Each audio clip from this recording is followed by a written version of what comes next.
தம்பி அண்ணே என்ன தம்பி நாத்தால் கூட பிறந்த குடல இருந்து வச்சு தம்பி சின்ன பையனா இருக்கணும் தம்பின்னு சொன்னேன். பெரிய ஆளா இருக்குன்னா அண்ணன் சொன்னேன். என்ன எது சொன்னாலும் ஏட்டுக்க முடியாது பேசுறா. ஏதாவது குண்டக்க மண்டக்க பேசுறியா?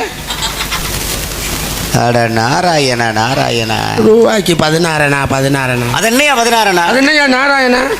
நான் என்னுடைய பாட்ட நாராயணனை கூப்பிடுறேன். நீங்க ஒருத்தரை கூப்பிட்டேன், நான் 2 பேரை கூப்பிட்டேன். அது எப்படி 2 பேரை கூப்பிட்டீங்க? நீங்க நாராயணான்னு சொன்னீங்க. ஆமா. ரூபாய்க்கு 16. அது என்ன 16? ரூபாய் என்றால் யாரு? மகாலட்சுமி. பதி என்றால் யாரு? புருஷன். மகாலட்சுமிக்கு புருஷன் யாரு? நாராயணன். அதைத்தான் சேர்த்து சொன்னேன். ரூபாய்க்கு 16. அப்ப 2 பேரும் சேர்த்து வச்சிருக்கீங்க. சேர்த்துதான் வச்சிருக்கேன். சேர்த்து வச்சிருக்கீங்களா? சேமிச்சு வச்சிருக்கீங்களா? சேமிப்பு அவசியம். கூட்டு ஏர்வே நாட்டு ஏர்வே. ஊர் கூடினால்தான் தேர் ஓடும். தனிமரம் தோப்பாகுமா? கூடி வாழ்ந்தால் கோடி நன்மை. ஒரு கைதட்டினா ஓசையிடுமா? வராது. ஒரு கைதட்டினா சரி, நீங்க யார்? நீங்க யார்? பழைய குருடி கதவத்தோடு அங்கதானே போய் நிக்குது. என்னையா செக்கு மாடு அகனே சுத்தினது மாதிரி எங்க போன மாதிரியாத்தான் அங்க வந்து ஏறத்தான் அந்த இடத்துல ஏற்றக்கூடாது. ஆமா பாவம் ஒன்றும் தெரியாத பாப்பா 1 மணிக்கு போட்டாலும் தாப்பா. இந்த நுண்டிக்கோழி 1 லட்சத்தரமா அங்கேயே சுத்திட்டு இருக்கக்கூடாது. இந்த நக்குற நாய்க்கு செக்குன்னு தெரியாம சிவலிங்கத்தை பிடிச்சி நக்குச்சான். இந்த சங்கடத்துக்கு புள்ள புத்த வெங்கட்ராமான்னு பேர் வச்ச கதையில போயிடக்கூடாது. பாதையில ஓனான பிடிச்சி பாவனைக்குள்ள விட்டது மாதிரி இருக்கக்கூடாது. உருளைக்கிழங்க போய் உப்பு கண்டமுன்னு கடிச்சு கதையில போகக்கூடாது. துப்பு கட்ட நாய் உப்பு கண்டமுன்னு தெரியும் உருண்டையை போட்டு ஊட்டிக்கிட்டு கிடைச்சான். எது சொன்னாலும் ஏட்டிக்க முடியாது பேசிட்டு. எது சொன்னாலும் குண்டக்க மண்டக்க பேசிட்டு என்ன யாருன்னு கேட்க நீ யார்? என்ன யாருன்னு கேட்க நீங்க யார்? நாரத மகாமுனிவன். என்ன சொன்னீங்க? நாரத மகாமுனிவன். நாரத மகரிஷியா? ஆமாம். நீங்க தானா? நானே தான். உங்களுக்கு ஏன் நாரதன் பேர் வந்துச்சு? நா என்றால் நாதம், ரா என்றால் ராகம், தா என்றால் தாளம். என்ன இசைக்கு இலக்கண வகுத்தது நான் தான். அதுல இன்னொரு வகையில இந்த பேர் வருவதற்கான காரணம் என்ன அப்படின்னா, இந்த புவி உலகத்துல 12 ஆண்டு காலமாக மழையே இல்லாமல் இருந்தது. இங்க இந்த புவி உலகத்துல. ஆமா. அந்த தருணத்துல கன்னியாகுப்சம் என்று சொல்லக்கூடிய ஒரு நாட்டுல தருமிழன் கலாவதி என்று சொல்லக்கூடிய தம்பதியருக்கு நான் மகனா பிறந்தேன். அது ஒரு சலவை தொழிலாளர் வீடு, சலவை ஏகாலி. அங்கு நான் குழந்தையாக பிறந்த அந்த நேரத்தில் நாரம் என்றால் நீர். இந்த பூமிக்கு இந்த நாட்டிற்கு நாரம் என்ற நீரை தந்த காரணத்தினாலே நாரதன் அப்படிங்கிற பெயர் ஏற்பட்டது. அதனால நீங்க பிறந்த உடனே மழை பெய்தது, செழிப்பா வாழ்ந்தது. சலவை தொழிலாளி வீட்டுல பிறந்தீங்க. ஆமா. இப்ப எந்த ஊர்ல இருந்து வர்றீங்க? இப்ப மேலூர்ல இருந்து வர்றேன். மேலூர். ஆமா. மேலூர்னா ஒரு முனியாண்டி. யாரியா?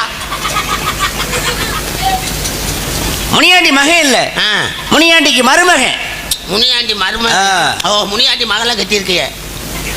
மகளை கட்டியிருக்கேன். இப்ப மருமையன் என்ன மகளை கட்டினா தானே மருமையன்? அப்படி அவர் பிள்ளைக்கு என்னுடைய தங்கைகள் 2 பேரை திருமணம் முடித்து கொடுத்தேன். அவர் பிள்ளைக்கா? அப்பனா மேலூர்ல பருத்தி பால் கடை வச்சிருக்காரு அவர் மருமையனா? பருத்தி பால் கடையா? யாரையா? முனியாண்டின்னு ஒருத்தர் பருத்தி பால் கடை வச்சிருக்காரு. நான் என்னுடைய மாமன் சிவபெருமான சொல்றேன்.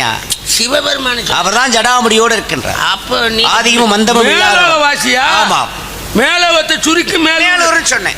நான் அந்த மாட்டு தாவணி ஒத்த கடை மேலூர், அந்த மேலூர் நினைச்சேன். அந்த மேலூர்ல, அந்த மேலூர்ல சுருக்கமாக சொல்லி சுருங்க சொல்லி விளங்க வைக்கணும். மேலவத்தை சுருக்குனா மேலூர். ஆமா. அப்ப பூலவத்தை சுருக்குனா பூலூர். நல்லது அப்படின்னா அதுக்கு எதிர்பதம் என்னையா? கெட்டது. இன்பம் என்றால் துன்பம், இயற்கை என்றால் செயற்கை, இரவு என்றால் பகல், மேடு என்றால் வெள்ளம். உங்க அறிவுக்கு திறமைக்கு என்ன சாப்பிடுறீங்க? கோனா பூனா சூனா. அதென்ன கோனா பூனா சூனா? எல்லாமே சுருக்கமாவே இருக்கு. கொலக்கட்டை புட்டு சுண்டல். ஓஹோ, அது இப்ப கிடைக்குதா? அது இப்ப கிடையாது, கார்த்திகை மாசத்துல கிடைக்கும். சரி சரி. உங்களை கூட சொன்னாங்க நம்ம அபிநயா ஒளிபரப்பில் திறந்து. எப்படி உங்களை பத்தி ரொம்ப பெருமையா சொன்னாங்க. நீங்க தான் ஒரு ஈழா பூனான்.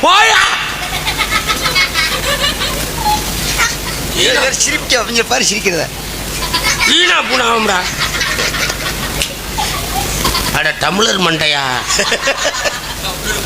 தமிழர் மண்டையா? அது என்னங்க ஈனா பூனா? இனிமையாக புரிந்து பேசக்கூடியவர் அப்படி சொன்னாங்க. உசிறு போய் உசிறு வந்துருச்சு. உங்களை கூட நாடக அமைப்பாளர் சக்திவேல் சொன்னார். அவர் என்ன சொன்னாரு? நீங்க ஒரு கேனா பூனாண்டு.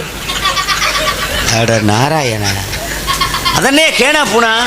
கேனாண்டா கேட்டு, பூனாண்டா புரிஞ்சு, கேட்டு புரிஞ்சு பேசிடுவேன். ஓஹோ, சரி சரி. நம்ம மேடை நாடக வீடியோ அன்பர் சொன்னார் மாசானா. மாசானமா? உங்களை வந்து நீங்க ஒரு மூணா பூனாண்டு. நீ சொல்லுவ மூணா பூனாண்டான்னு சாமி? இந்த ஊர்ல நீங்க தான் ஒரு முக்கியமான புள்ளி அப்படின்னு சொன்னார். எல்லாத்தையுமே சுருக்கிட்டாங்க. உலகமே திருச்சிராப்பள்ளியே திருச்சின்னு ஆக்கிட்டேன். கையலக்குள்ள போயிருச்சு. மன்னார்குடிய மண்ணை ஆக்கிட்டோம். புதுக்கோட்டையை புதுகைன்னு ஆக்கிட்டேன். புதுச்சேரியை புதுவைன்னு ஆக்கிட்டேன். ஆர்எஸ் ராச சூரிய மங்கலத்தை ஆர்எஸ் மங்கலம். ஆமா. உங்க பக்கத்துல முதுகுளத்துறை சதுர்வேத மங்கலத்தை முதுகுளத்துறை என்ன பண்ணிட்டாங்க? முதுகுளத்துறை முகவைன்னு முதுகுளத்துறை முதுவைன்னு மாத்திட்டாங்க பூரா. ஆமா. இது ரொம்ப சுருக்க போயிருச்சு. சுப்பிரமணியங்கிற பேரை சூனா பானா வாக்கிட்டான். ஆமா. சண்முகராஜாங்கிற பேரை சானா மூனா ஆக்கிட்டாங்க. சுருக்கிட்டாங்க. சந்தோஷம். அப்பா பேரு பிரம்மா.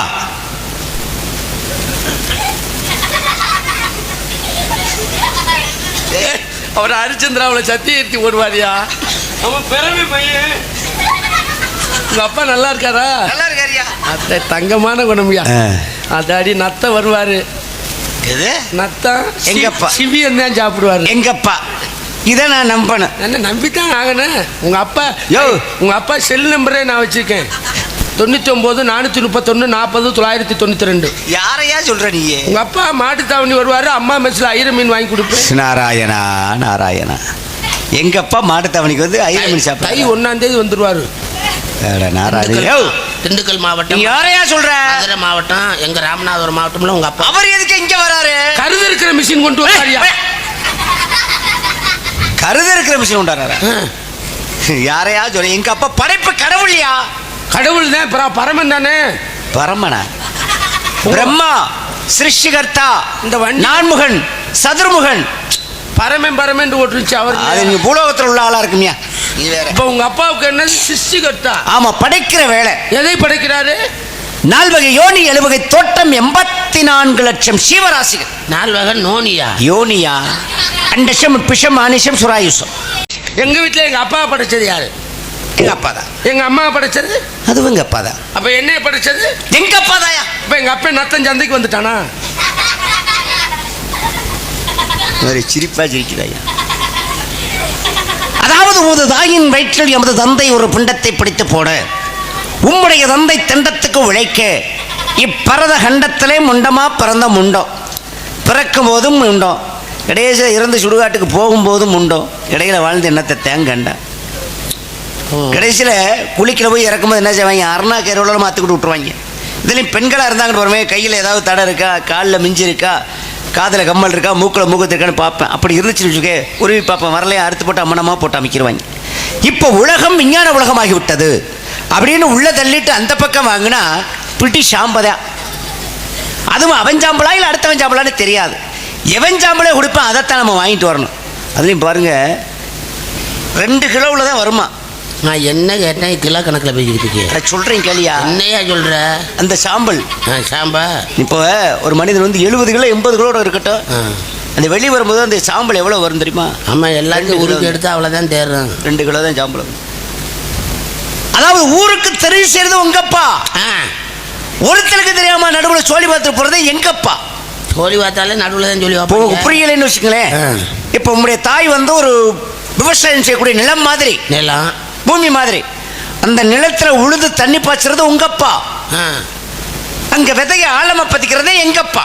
எங்க இருந்து விதை பதிக்கிறாரு? மேல இருந்து. ஆமா, மேல இருந்து செய்யறாரு. ஆமாயா. எவ்வளவு நீளம் தொங்கும்? என்ன தொங்கும்? இல்ல கீழ இருந்து எங்க அப்பா செய்யறாரு. ஆமா, மேல இருந்து விதை பதிக்க. அது யாருக்கும் தெரியாது. சரி, எங்க அம்மா வந்து நிலம். சரி, இதுல உழுது தண்ணி வாய்ச்சறது எங்க அப்பா. உங்கப்பா. விதை ஓடுறது உங்க அப்பா. எங்கப்பா. இப்ப எங்க வீட்டுல உங்க அப்பா பிரம்மதேவன் விதை ஓட்டாரு. சரி, நாங்க நம்பிராசனுக்கு 7 ஆண் குழந்தைகள் பிறந்துட்டோம்.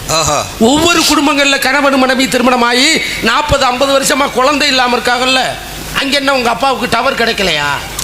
அது அவர்கள் முன்பிறவில் என்ன பாவம் செய்தார்களோ அதற்கு தகுந்த தண்டனையை இந்த பிறவில் அனுபவிக்க வேண்டும். ஊழ்வினை பயன் கர்ம பலனை யாராக இருந்தாலும் அனுபவித்தே ஆக வேண்டும். நதி வெள்ளம் காய்ந்து விட்டால் நதி செய்த குற்றம் இல்லை, விதி செய்த குற்றம் என்று வேறு யாரம்மா. விதி வலிது, முற்பகல் செய்யும் பிற்பகல் தமக்குன்னே தானே விளையும். உள்ளியர் தள்ளியராயிரும் ஊழ்வினை மெல்ல போகும். வினை விதைத்தவன் வினை இருப்பான். என்ன விதைச்சவன் திணை இருப்பான். வச்சவன் எடுக்கணும், அடி தெரிஞ்சவன் நடக்கணும், உப்பு தின்னவன் தண்ணி குடிக்கணும், உப்பு செஞ்சவன் தண்டனையை அனுபவித்தே ஆக வேண்டும். அப்ப நம்ம நல்லது செஞ்சாத்தான் நம்ம சந்ததிகள் நல்லா இருக்கும். நல்லா இருக்கும். அருமையான விளக்கம். ஆமா ஐயா. உங்க அம்மா வேற என்ன? கலைவாணி.